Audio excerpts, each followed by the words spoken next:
It's the end of an era. All that spare change I used to get. Sorry, I spilled Bud Light on you. I wrote a song. Sorry. Here we go. The crisp, refreshing taste of Bud Light. Here we go. The Jeff Fisher Show, brought to you by Bud Light, Buffalo Wild Wings, Super Park, and Dobbs Tyrant Auto. Oh, Hey, yeah, we're here. hey, welcome, welcome in. Talking football. I'm always the last guy to know. There's something wrong with that. Hey, it's a Victory Monday. We got a great turnout here at Buffalo Wild Wings in Creve Coeur. Jeff Fisher, of course, will be with us next segment. But first, how about a warm welcome for Kellen Clemens giving up some of his Monday night. Thank you. Listen to that. Appreciate it. That's awesome. Thank you, man. Picked a good Thank you. week. You picked a great week. Yeah. That was a great performance. It was a lot of fun. It really was. It looked like it was a lot of fun. It You was. have fun, though. You have fun when you play the game of football. You don't take anything for granted here, do you? Not anymore. I made that mistake early in my career. Yeah. I really did. And so it's rare to have an opportunity to make up for it and to have an opportunity to play later in your career.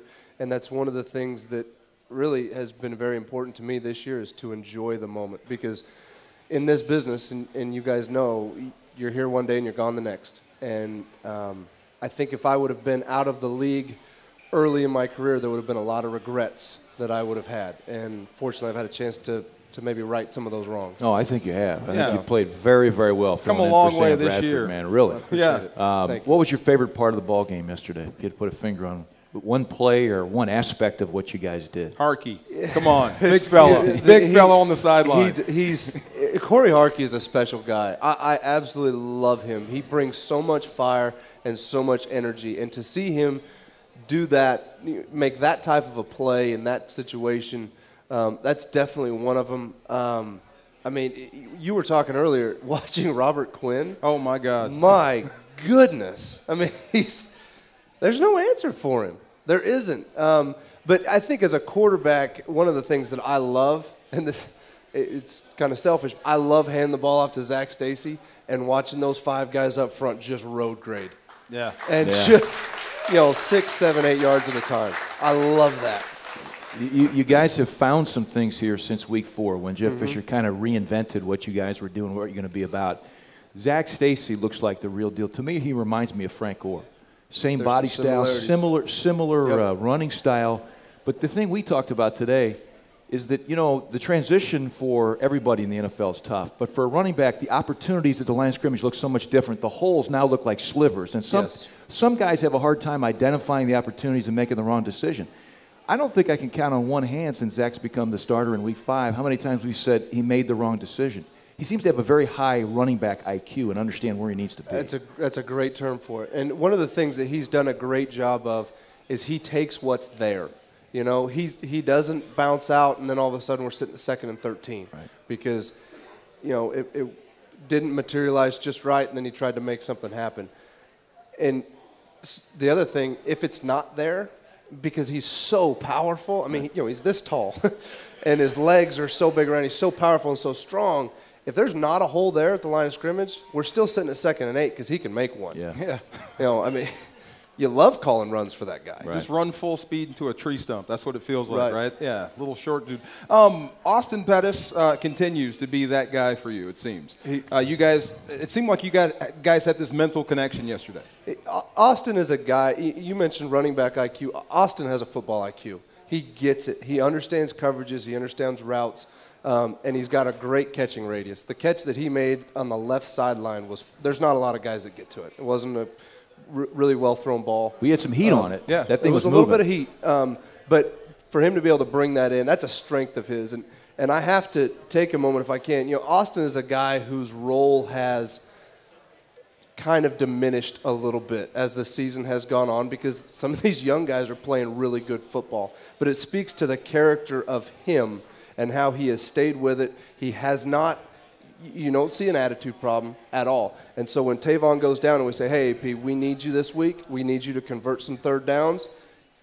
I mean, what's he do? He goes out there and he converts third downs. I mean, he's a special type of guy. It seems to me your personality on the field fits perfectly with Jeff Fisher. You try to extend every single play. You scrap and battle to the whistle. Yeah, I used to hate guys like you. Jeff Fisher, Jeff, Stay in the pocket, man. Jeff Fisher is similar in the way he coaches. Give me your reaction to the onside kick yesterday when you guys were already up 14-0. I loved it. I loved it. You know, when we came off the field after scoring, he kind of grabbed me and said, "Hey, just keep your helmet close. We're going to try for a surprise onside." So you're trying not to watch, but you're trying to watch, and that's his attitude, and I think that's also his belief in our special teams unit. And obviously they went out and did it. Wish we could have got more than 3 out of the drive, but a big opportunity for us to keep Drew Brees and that offense on the sideline. What does it tell you about yourselves? I mean, I'm looking at you, and I'm thinking where we started, going back to preseason, not to drag that up, but you just beat the New Orleans Saints, a playoff football team. I'm serious. I mean, the coach and the quarterback have records attached to their name. You guys just beat the Saints. That's huge. What does that tell you about this football team? You know, the word that was used the other day was resiliency. And I've been on football teams that have been in similar situations. We're not going to the playoffs, and we're all disappointed in that. But you can go one of 2 ways once you get to that point in the season. And I've been on teams where guys are automatically starting to talk about what they're doing for the New Year's and where they're going in the off season, and they begin to check out. Nobody on this football team has done that. You know, everybody's still all in. You know, we want to go out and win these last 2 games. That's our focus. That's what everybody is still driving toward. And that's, you know, Coach Fish talked about it Saturday night in the hotel. That's a special group of guys that can do that. I don't know if, I mean, I know you were on great teams. I don't know if you were on one of those teams, but in this business, that happens, and it's not happening in our locker room. So it's a really special environment to still go into work, you know, week 16 when, you know, we know that we've got 2 games left to play, and that's it. Kellen Clemens, our guest. Jeff Fish will be joining us in the second segment. We talk about your toughness, the way you play the game. We both love it. How much do you go back to your background growing up on a ranch? Hey, a lot of us played football after school. Some of us had chores. Some people watched television. I'd imagine your life growing up was a little tougher and more demanding than a lot of kids. So maybe give us some insight into what that was like and how that's helped you. A lot of success that I've been able to have just in life and on the football field is directly correlated to how I grew up. It really is. I mean, work ethic is something that is drilled into you from a very young age. You're up early, you're out late, you're working, you're doing it. From a toughness standpoint, it's just part of it. It's part of life in a small town. A lot of times you got to brave cold weather. I mean, if you're growing up on a ranch, I mean, I've been run over by cows. I've been bucked off of horses. That explains things. It's kind of part of it. That explains things. It's kind of part of it. Yeah. Well, how are you going to scare him? That's my point. That's my point. I'm sure you experienced a lot before the age of 16, and most of us probably took till 20, 25, 30. There's some experiences I could write a book about. Yeah. Wow. I grew up off Ross Avenue here, about a mile and a half away from here. I did not rope a steer. I did not ride a bucking bronc, any of that stuff. Kellen, congratulations on the win. Congratulations on playing great football, filling in for Sam Bradford. And we've said it. We hope you're here for a long time. Yes, I think you've earned that right. I appreciate it. Thank you all for having me. How about a hand for Kellen Clemens? Back in a moment on 101 ESPN and the St. Louis Rams Radio Network. It's the end of an era. All that spare change I used to get. Sorry, I spilled Bud Light on you. I wrote a song. Sorry. Here we go. The crisp, refreshing taste of Bud Light. Here we go. Welcome back on a Victory Monday. This is the Jeff Fisher Show. And we welcome in the head coach. Good to see you. Congratulations. Good to see you guys. Thank you. A lot of fun. Smiling. I am smiling, man. Man, you should have seen him in the booth yesterday. I've never seen a defensive lineman get so excited about offensive line blocking. Yes. On that 40-yard run by Zach Stacy, the guy almost came out of his shoes. Yeah, it's good. Tell me about that play, please. Please.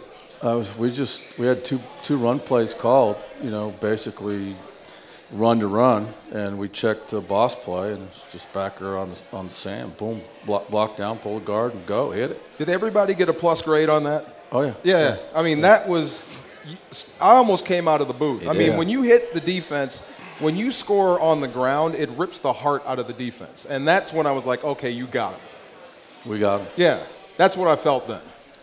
Our whole deal was, you know, he said the more times that Zach and Benny have that brown thing in their hands in the game is the less time that Drew Brees has it in his hand. All right, so that was the deal.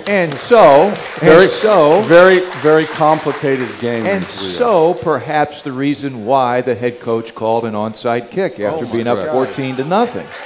Huh? Yes. Put their defense back on the field because we just finished a 93-yard drive. Yeah. So put them right back out there. Not satisfied. Now you're not smiling. Oh, that's brutal.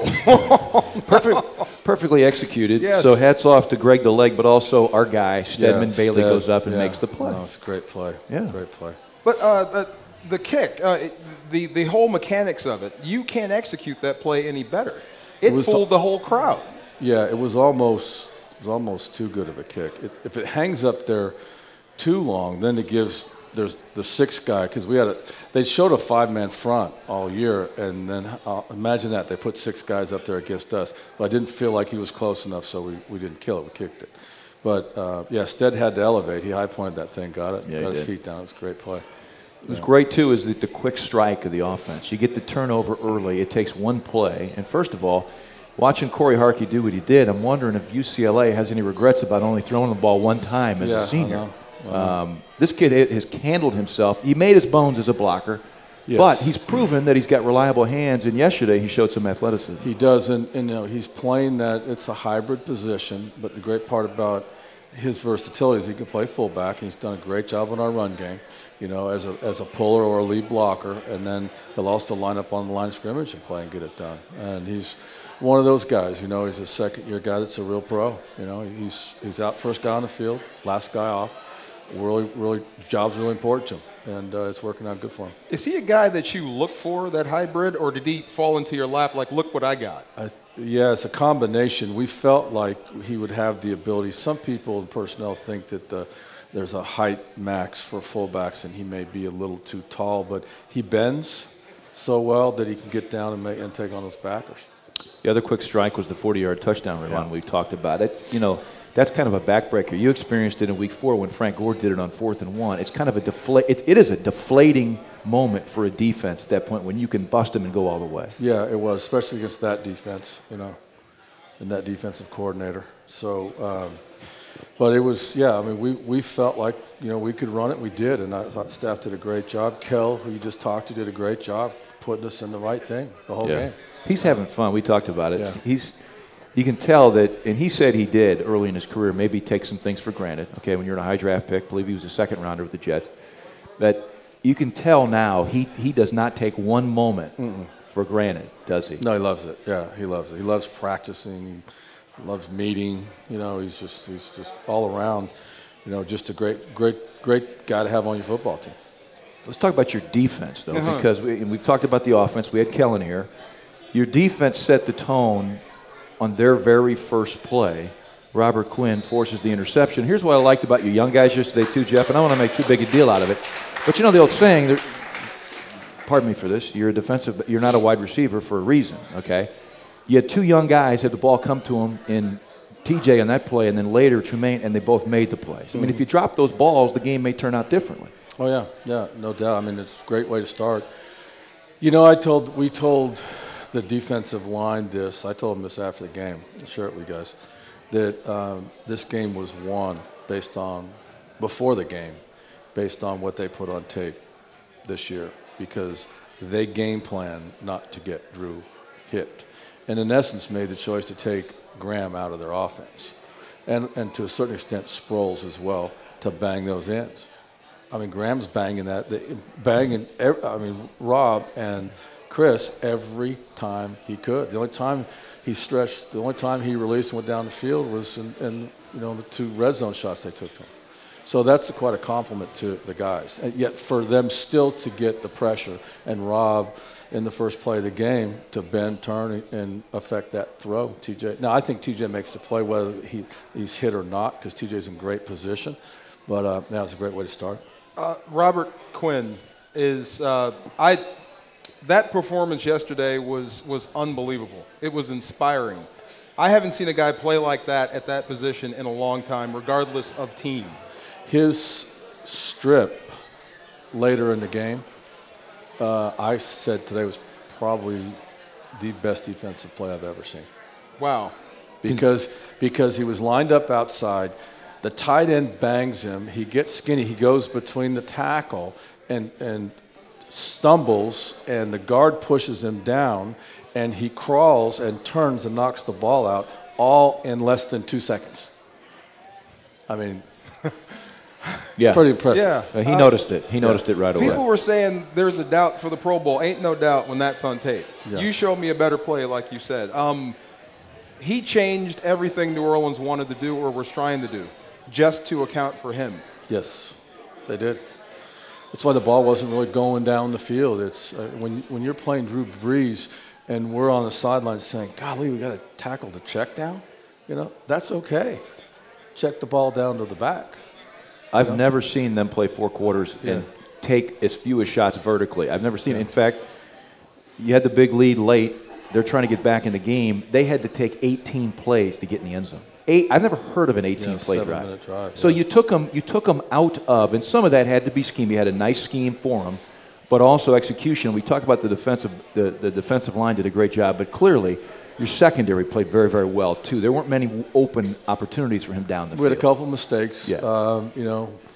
Where we gave up those throws over the middle for first downs, but we made tackles. And I mean, it's Drew Brees, but we put some new things in, and we had a couple mistakes, but it was worth it because they did a nice job all day long. Jenks, it's amazing what he went through last week, and to get to the point where he could play. Amazing. And maybe you elaborate that. Yeah. How long before you knew he was going to play? Like what day did it come down to, or is that too deep? He had the doctors discovered something in his spine, and he basically had an outpatient procedure done Thursday morning at 6:30. And it was a very rare, I won't go into too much, but we didn't know. And he wanted to try to play, and we didn't know until about 90 minutes before kickoff that he was going to be okay. Really? Yeah.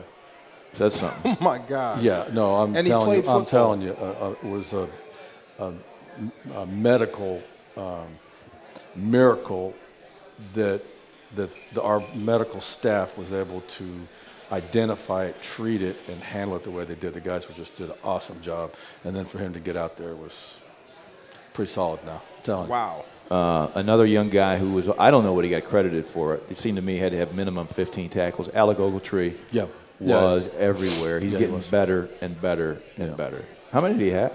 I think he was 10, 2, 10 tackles, 2 assists, 12 total. All right. Like That's a good day's work. Yeah. He's all over the football field. Yeah, and playing at the same level. No rookie wall, none of that stuff with him. He's just playing. Yeah.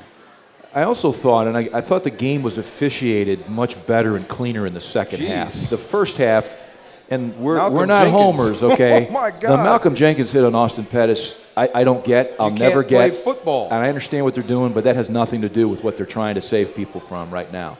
But I thought in the second half, and I thought the example was in that goal line situation where Jenkins was matched up with Colston and then Graham. They let 2 guys battle it out, and they didn't penalize Jenkins, who had established great position, just because there was contact. Other crews might have carried over. While we were on Mike Carey's crew in the first half, I thought they let you play the game the way it's intended to play in the second half. Your thoughts on that? Yeah, I thought they did. I mean, we had 4 penalties compared to 11 last week, and we didn't have anything that should have been called. So I thought they did. There was a few things that came up, like as usual. The one play with the punt formation we talked about where I was a little hot. But other than that, yeah, they did. The Jenkins hit, there was a little bit of launch involved, and that's what he was fouled for. Okay. It was launching. So if you launch and lead with your head or shoulder and make contact, if you launch and you leave your feet, I know you're smirking here, but that's he's the looking at me. rule. Okay. If he just would have run through him, Okay. just like there's really no difference in the contact between that hit and between Laurinaitis' hit on 16. Right. But James ran through it. He didn't launch and strike up and go through it. That's what he saw. Maybe Now, leave his feet. I think that the explanation maybe confused us. He said hit to a defenseless receiver. And he told me he launched himself, then we would have gone back and looked for that. Yeah. But that's what he called a launch. Oh, it's all good. I didn't take the hit, but it looked like a little nothing hit. I didn't get hit. I can't say it didn't hurt, but it looked like a little tap. Yeah. I've seen harder. But you can't launch and tap either. Okay, fair enough. Okay. Now we know. We will take a break. We have a lot of good questions in the house. We'll get to them next in the next segment. Okay. Jeff Fisher will have answers coming up on the Jeff Fisher Show on 101 ESPN and the St. Louis Rams Radio Network. It's the end of an era. All that spare change I used to get. Sorry, I spilled Bud Light on you. I wrote a song. Sorry. Here we go. The crisp, refreshing taste of Bud Light. Here we go. Welcome back. It's a Victory Monday here in the Jeff Fisher Show. Our statistician, Dr. Rick Weiner from Atlanta, is just pounding me with stats today. In your 6 wins, Coach, you probably know this. I'm sure you know. You're plus 17 in turnovers. Yes. It's a good number. Somebody told me today our margin of victory is 17 points. Wow. In our wins. I believe it. Seattle's 15. We just need to win more games. Well, when you've turned it, when everything's clicking, you guys have looked. There have been 4 games. I mean, you've won 6, but they've been the ones that stand out: Houston, Chicago, Indy, and then yesterday. I mean, to put in perspective, that team there that you played yesterday is really that offense. We ran some numbers since 06 is number 1 in just about any category. That's not 1, 2 years. That's 8 years. So that makes it all more impressive what you did yesterday. Yeah, the guys, I mean, they were pleased. They didn't come in today. Saw most of them, and they're getting, it was Victory Monday officially in the building, so they got their workouts in and saw most of them. So we'll hand out some more game balls on Wednesday and get ready for Tampa. In the head coaching search for what we just saw, what you just witnessed in front, your team just doing this to the Saints, how do you stay there? How do you get that team to play like that all the time? That's the challenge in the National Football League. You look at what's happening around the league. What happened yesterday to New England, and there's injuries, there's different opponents, different matchups. What if Rob doesn't hit Drew on the first pass attempt of the game, and Graham goes up over him and makes a huge catch? What happens? It's just it's the plays. Guys it's the same. You're playing with the same guys. They're prepared the same way. The one thing I will tell you, though, is that watching the tape today and watching the guys in the blue uniforms on defense go to the football, they didn't go to the football like they just lost back-to-back trips to the West Coast and it's 10 days from Christmas. Okay. They were going to the football now. And, there's a lot of stuff in the league right now where that's not happening. But it's good to see that. Let's. You want to take some questions in-house here? Sure. All right, let's start with Larry. Larry, fire away. I'm fine, thanks. Hi, Coach. Thanks for being here, and congratulations on a great victory yesterday. It was a lot of fun to watch. Really enjoyed it. My question is, it seemed like on several occasions, Drew Brees had all day to stand in the pocket and pick out his receivers. Not saying your defense didn't do a great job at times putting pressure on him, but I was just wondering if you would elaborate a little bit on your 4-3 strategy and your strategy for blitzing and putting pressure on the quarterback. We did not bring more than 4, other than maybe once or twice in the game. We rushed 4. There were times when we rushed 3. To pick up an extra guy underneath, which is painful to do when you're getting consistent pressure. But they were keeping their tight end and back in to protect. So you have 7 on 4. So if he had some time, sometimes when that happens, you're going to have a little extra time to hold the football.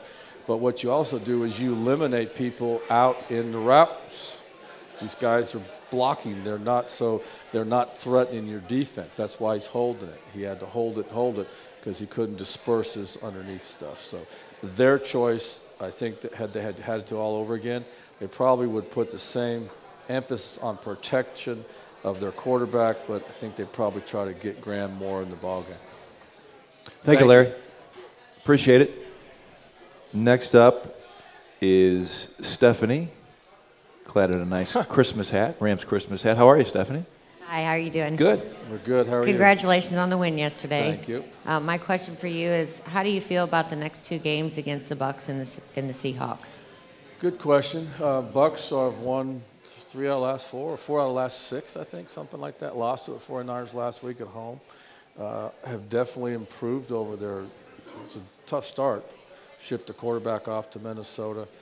They're a talented team. We played them last year. They're improved over last year. So, it's going to take a lot to try to beat them here at home. But, we're going to come back to work and give it a good shot. Our guys, well, I'll tell you what's going to be important to our guys is that we can finish up the season at home on a winning note. Back-to-back wins at home would be good. Seattle, thank you. Seattle haven't got there yet. So that's a week away. Stephanie, thank you. Aaron, hi. Hi, guys. Great game yesterday. It was a lot of fun to watch. My question is, especially now with Tavon having an injury and how well Stedman Bailey has been playing, are we going to see Stedman Bailey getting more offensive snaps in the last 2 games? Yes, good question. His snap numbers have really gone up the last 3 weeks, actually. He's playing quite a bit. We only had 20 pass attempts, so, you're not seeing him on the field until we throw the ball to him. So he's playing a lot more. So, yeah, we'll continue to give him reps. He's really improving. I'm hoping to get the little man back too. I hope that he's able to play for us. You're talking about Tavon? Yeah, 11. Yeah. Which is our little man. My 11. Little buddy. Your little buddy. Yeah. Thank you, Aaron. Appreciate it. Next up is Tim, football in hand. How are you, Tim? I was fortunate enough yesterday to catch one of the game balls and got it home. And my question is regarding some of the inked letters that are on here. There's an MC, a K, and then a WK with the numbers 15-2, and I was wondering what it all meant. Okay. The K, that's actually a K ball. It's a kicking ball. We have 2 different types of balls that they use on the field. One is a normal offensive ball that is put on the field by Kel's got a couple balls he's going to throw, and we put them on the field. But when you go to kick, that's kickoffs, punts, and field goals and extra points, they have a ball that the officials provide for the game. Here's the story. K-balls are shipped to the officials' hotel on Saturday morning before a Sunday game, and they are sealed in a box, and the officials will bring them to the stadium on their own in their locker room, and they will brush them down, and they will allow your equipment people to come in there and brush those balls down for, I think, 15 minutes. Okay, they're protected because what had happened in our game is that balls were getting pumped with helium, balls were going to dryer, and balls were beat up, and the kickers were just crushing these balls. And then what happens if you're at home? I remember going to New England and playing a playoff game. It was cold before we went to the K-ball. The ball boy had a pizza warmer there, and he was handing the New England kickers the balls from the pizza warmer, and he'd hand us the ball that was out in the cold. So here we go.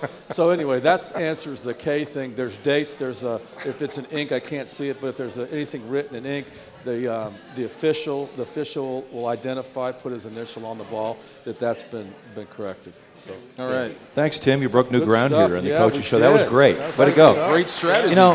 I'd give you the frozen ball too. Yeah. Jeff, it looks bad when the nail file falls out of the kicker's pocket. That's right. You know what I mean? Before the field goal attempt, it looks bad. No, they put them in dryers and just beat them up. Anything for an advantage. Tony's in Dejas. Yeah. I saw him work on a football for like 2 days straight. Yeah. I said, that can't be legal. Well, if you notice a kicker now, the kickers prior to the kickoff, before they put the ball on the tee, they'll take that ball and they'll bend it in the ground. Yeah, they do. They'll bend the end. Trying to make it round try instead to soften it up just a little bit. Yeah. Wow. All right, let's welcome in Nancy. Hi, Nancy. Hi. I enjoyed the game a lot yesterday, and I was just watching Robert Quinn in particular, and I was wondering, I know he's up in a year or so to be possibly leaving because of, he's doing really good, and he probably will make a lot of money. And I was just wondering if in the first or second rounds this coming draft season, if they would be thinking about getting that Clowney defense end from South Carolina by chance. Wow, good question. Wow. Well, first off, that's two-pointed question there. First off, all players that you draft eventually have a chance to become free agents, but what you want to do is you want to re-sign them before free agency, and that would be in our best interest to do that with Rob. Secondly, I have not started the draft process procedure. I've TV scouted a few players. He's an underclassman, so I'll start that process, obviously January, February. Okay. All right. You were talking about the Pro Bowl. Robert Quinn is a great candidate to be Defensive Player of the Year. Should be. I mean, he's not only got 15 sacks like most, but his 7 forced fumbles are the most in the NFL. And that to me that's a game-changing stat. Well, I went back to, they had the Defensive Player of the Year or Defensive Player of the Month in November. And I forget who it was. It may have been one of the linebackers at Carolina. But Rob had like 5 sacks and 4 caused fumbles and 50 tackles and wasn't even mentioned. Yeah. Yeah. So, wow. He's having a great year. Well, wow. I think that's over now. Yeah. I think that's the over. amazing thing. Is the secret's out. There's no secret here, and he's still getting it done, but with guys working on him all over the field. Yeah. Well, I mean, when you can get to the quarterback and beat double teams and beat those nudges and things like that, you're pretty good. You had Freak when Freak was the Freak. You had Hainsworth. I mean, you said that was one of the best plays. Can he get better than what he is now? He's really He's really improving. Yeah. Yeah. He's making the plays now in the tough situations. He's figuring that out. How to beat the chip, how to beat the back, how to get small underneath, the inside move. The outside speed, I don't think there's very few guys right now in the league that have that. That's almost but unfair. when the inside move becomes really mastered, yeah. And by the way, Roger Saffold looked good at guard again. Yes, he did. He looked really good at guard again. Yeah. Really good. Did he? Yeah. He played guard there? Guard. Right guard. Not bad. Yeah. Yes, sir. They pay guards. They pay guards handsomely. Yes. In the NFL they too? play a long time. Yeah. All right, we'll take a break, entertain some more questions, and look ahead to this week's matchup against the Tampa Bay Bucs when we come back on the Jeff Fisher Show on 101 ESPN and the St. Louis Rams Radio Network. It's the end of an era. All that spare change I used to get. Sorry, I spilled Bud Light on you. I wrote a song. Sorry. Here we go. The crisp, refreshing taste of Bud Light. Here we go. Here's another stat for you on the Jeff Fisher Show. Rams had 2 explosive runs in the first 8 games. Jeff, you've had 8 in the last 6. Mm-hmm. So it's working. Yeah, Running the it's working. football more often than not is working for your football team. I think we got a good group of young backs that we can lean on for a number of years now. I think you found something in that kid from Vandy, too. Yep. He's pretty good. Yes, he is. Pretty good. Your O-line coach ain't bad either. Yeah, you know what? Wow. We mentioned How that many yesterday. faces have been in there this year? Oh, yeah. I mean, different combinations. I don't know. Yeah. I don't know. I mean, Timmy's second game, always much better than the first game. Yeah. He played good. Yeah, it was good. Boo and Coach Rob, they do a great, and the rest of the staff, they do a great job with the run game, scheming the run game. Seems like for the second straight year, both your lines were sending late in the season, offensive and defensive lines.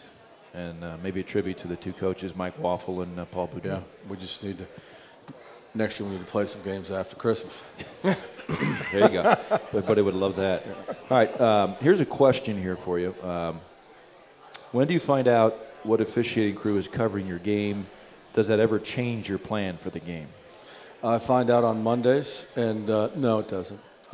We have get all the information, the statistical information, based on their calls and the number of calls and penalties and what type of penalties and things like that. I'll get that information. I don't share it with the players, but just from my knowledge.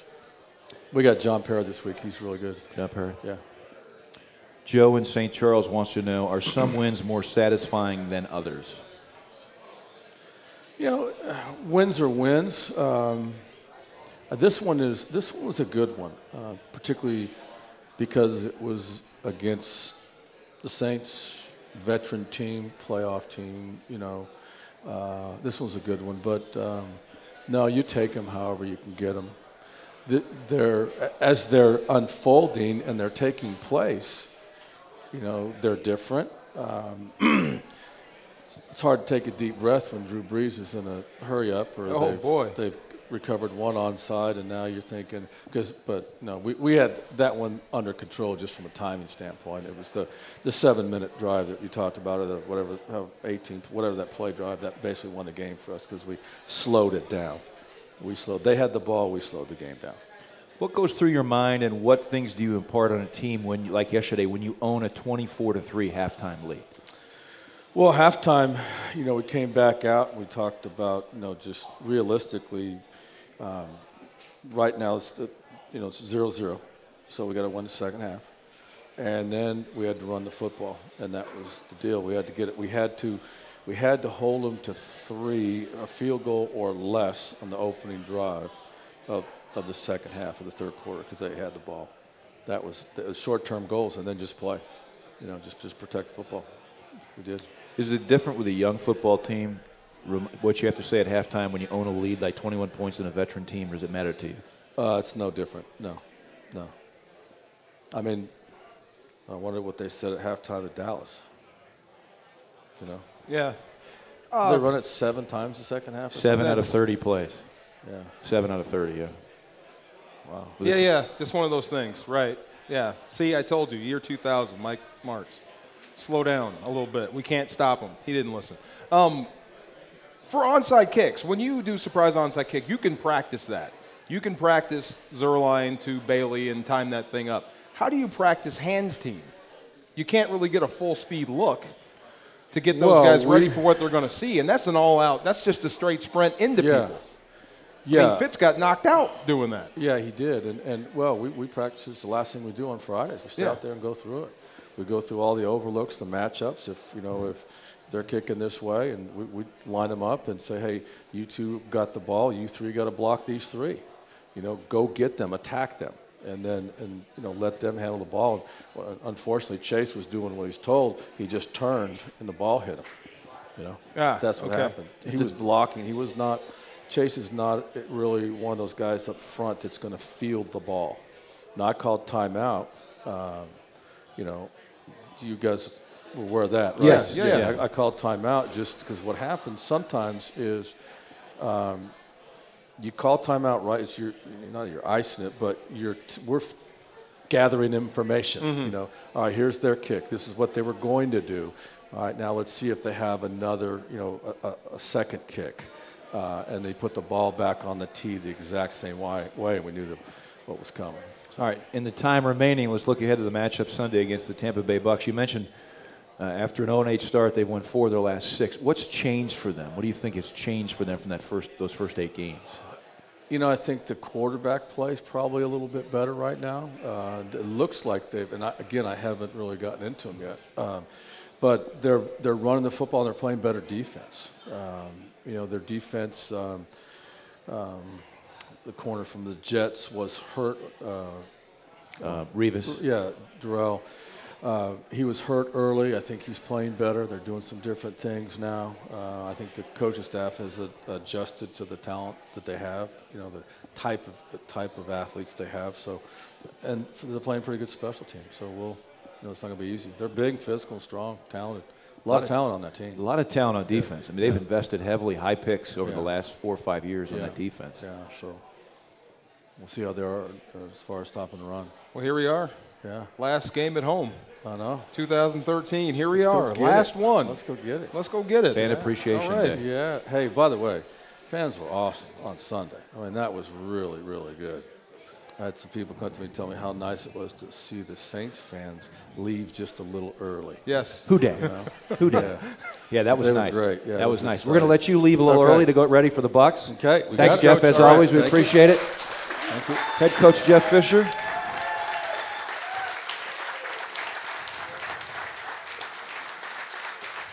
That's fun, man. Oh, my Victory. God. I like Victory Monday. Victory Monday night. He gets a Victory Monday on the show. Look, see?